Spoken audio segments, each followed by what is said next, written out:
All right, well, hello everyone. Happy Tuesday. It's digital host A.J. Wuest here, welcoming you back to Before the Four. I hope you're all having a fantastic Tuesday so far, wherever you're watching Before the Four this afternoon, whether it's on Facebook, YouTube, or the 48 Now live stream. As always, thank you so much for watching and spending just a little bit of your afternoon here. Now, first, let's take a look at the weather as rain chances remain on the radar as we continue our trek through the work week. First Alert meteorologist Jeff DeNoyer with all the latest. Jeff? Hey, good Tuesday to everybody. Haves and haves not when it comes to rainfall in the summertime, right? Some of you sitting at home going, where's the rain? Others of you are like, wow, this is great. It's rained almost all day at my house.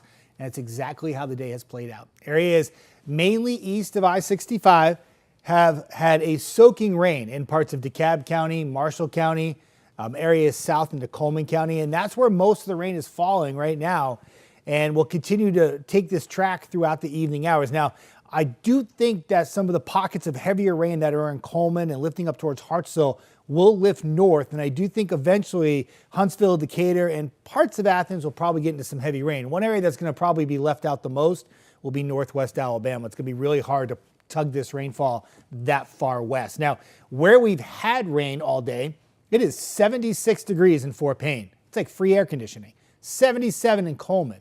But you go west where it's been mainly sunny. It's 90 in Athens, 89 in Decatur, 90 in the Shoals. So temperatures reflect where the rainfall has come down throughout the day. Not going to back it off tonight either. A few isolated showers or storms remain in the forecast, though I don't think the coverage will be as impressive as it is right now. But that will quickly fill back in tomorrow. And if you missed out today, you have a higher chance of rain tomorrow with scattered showers and storms. Temperatures will once again hinge on who gets the rainfall and who doesn't. If you miss out on the rain, you'll be higher than the 84 you see there at 4 p.m. If you have the rain, you could even be a little cooler than that. Chance of rain will drop as we go into Thursday eventually and Friday, and then dry for the weekend, dry early next week, and the heat and the humidity builds with highs in the mid-90s. Feel like temperatures right around 105. Well, thank you, Jeff. Certainly sounds like the rain is on the way. And also, don't forget First Alert Weather Extra. That is tonight at 9:30, wherever you're watching Before the Four this afternoon. It'll be back here in the CTV Center. First Alert meteorologist Jeff DeNoyer will be back here, and he'll have all the latest that he is seeing on the radar. Make sure to leave a comment, any of your thoughts, comments, concerns. Jeff wants to hear it. He will shout you out. He always has a great time with it, so you're just not going to want to miss it. But now, moving out to Gunnersville, where we have learned that a woman was killed in a two-car crash early this morning. Now, state troopers say 48-year-old Jennifer Odinger was killed when the vehicle she was driving collided head-on with a tractor-trailer. Odinger was pronounced dead at the scene. The driver of the tractor-trailer was injured and transported to Huntsville Hospital for treatment. Now, this wreck happened on Alabama 79 near Valley Road. State troopers are continuing to investigate. But now moving over to a story in case you missed it out of Huntsville. Last Friday, a 15-year-old was tragically and accidentally shot and killed on Dormont Drive by his 17-year-old friend.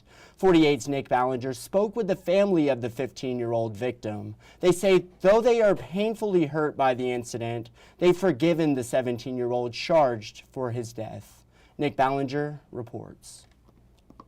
Shatima Morris says her 15-year-old son, Javari Kirk, had his whole life in front of him. He was so respectful. He was so mannerable. He wasn't a bad kid. Kirk was shot and killed last Friday at the home of a 17-year-old who police say thought the gun was not loaded. Morris says the teen charged was her son's best friend.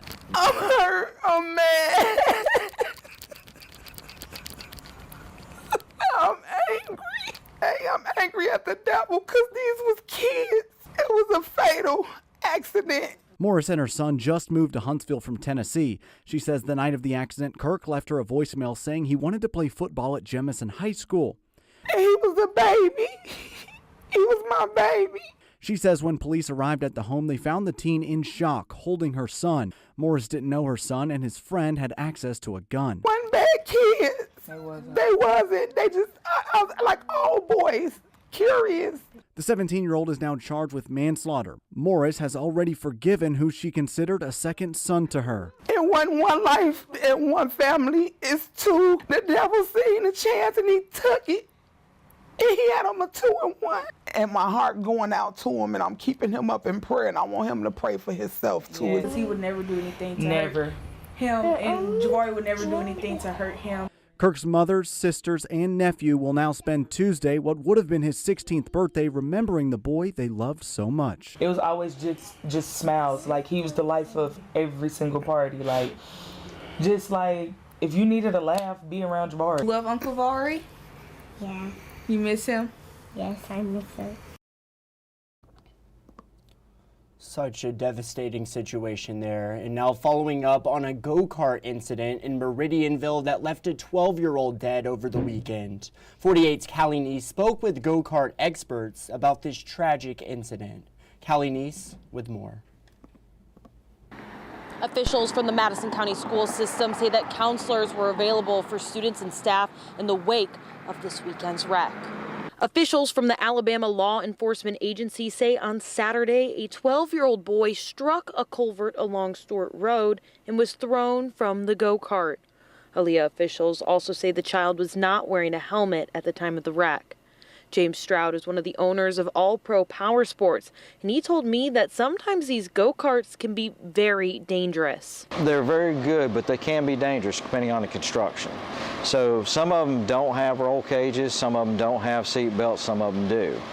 I suggest on all of them that you wear helmets.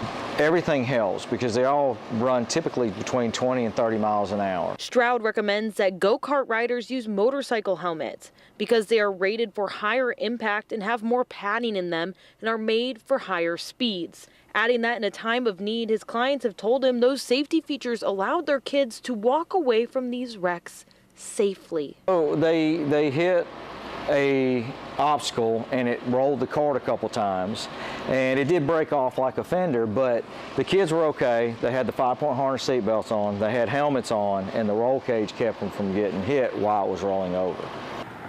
State troopers continue to investigate this weekend's wreck. The name of the 12-year-old victim has not been released. Reporting in Huntsville, Callie Neese, 48 News, on your side. Now we're going to head to break, but coming up, following up on what Alabama lawmakers are eyeing to change about what you can buy with SNAP benefits, some exciting news for Huntsville travelers, and previewing the UNA Lions as they prepare to kick off the football season. It's all ahead. We'll go through it all in 1 minute.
All right, well, hello and welcome back to Before the Four. Now following up on the changes some lawmakers are looking to make when it comes to SNAP benefits in Alabama. 48's Claudia Peppenhorst spoke with State Senator Arthur Orr, who says he doesn't see it as punishment to exclude candy and sodas from what can be bought through SNAP.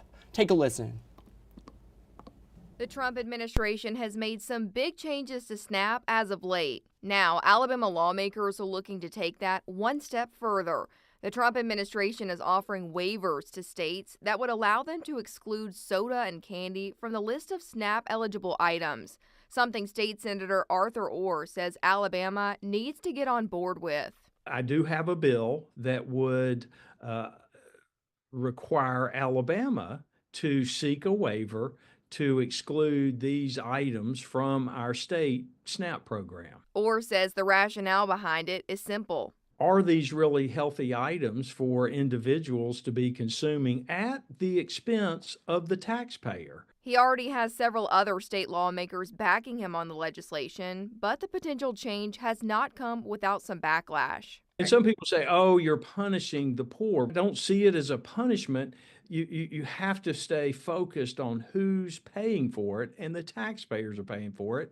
And therefore, is it truly a necessity as far as a food group? Orr's other reasoning is the state's health. Alabama is among the top 5 states with the highest obesity rate, sitting at 39.4%, according to the U.S. News and World Report survey. If we're facilitating obesity with soft drinks and candy through the SNAP program, we're actually driving up our cost with the Medicaid program dealing with diabetes or high blood pressure.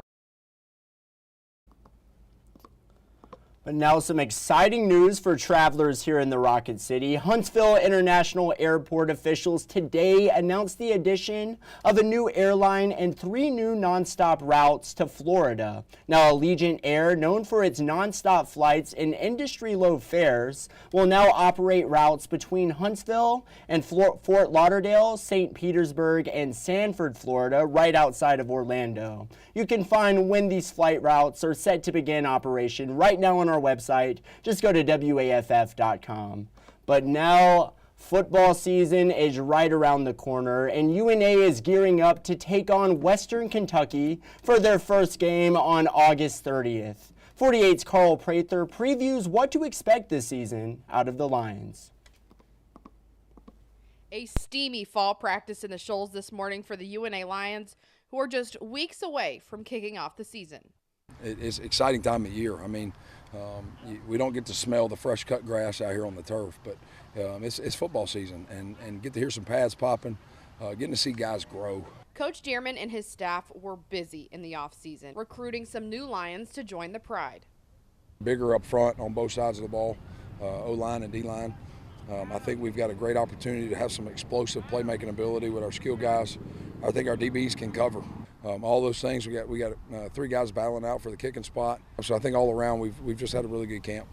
And the players are confident they have what it takes too, striving this season for the ultimate goal, bringing a national championship back home to the Shoals. We break it down on 1-5 every day. That's the day the national championship is this year. So I mean that's our goal. That should be the goal. These last 3 years, we've been in a building process, but I feel like this is the really year we can take that big step. The team will scrimmage on Thursday of this week and get to see exactly where they are at this point of the season. But we are just 19 days away before North Alabama kicks off on the road against Western Kentucky. In Florence, Cam Durr, 48 Sports, on your side. Exciting stuff, and of course that was sports anchor Cam Durr there. But now let's head into the stories you're just not going to want to miss coming up in our evening newscasts. A white phosphorus mortar round found on Redstone Arsenal in Huntsville this afternoon. Get all those details. IKEA coming to Huntsville. Get that story, and finally speaking with advocates for the homeless here in the Rocket City. 48's Callie Neese will have more details on that coming up, and these are just a few of the stories you're just not going to want to miss coming up in our evening newscast. And we do not have a Facebook fund today, but we did have a 48 Facebook question that was posted earlier this morning, and that question, of course, was: should students be allowed to have cell phones in the classroom? Now, of course, this is following up asking you all on your side after we ran a story yesterday after the Focus Act, the first week of the Focus Act, of course, with schools starting. We wanted to follow up on that. If you're not aware, the Focus Act was signed into law this legislative session. It bans cell phones in Alabama classrooms. It sounds like you all have a range of different opinions about whether or not cell phones should be in classrooms. So there is still time to comment on that 48 Facebook question. We will be going through some of y'all's answers in tomorrow's Before the Four, so make sure to stick around. But yes, should students be allowed to have cell phones in the classroom? We want to hear from you. But anyway, that is it for today's Before the Four. Thank you all for sticking around and spending a bit of your afternoon here. I hope you all have a great rest of your night. Enjoy tonight's evening newscast. And as always, thank you so much for watching. You all have a great night.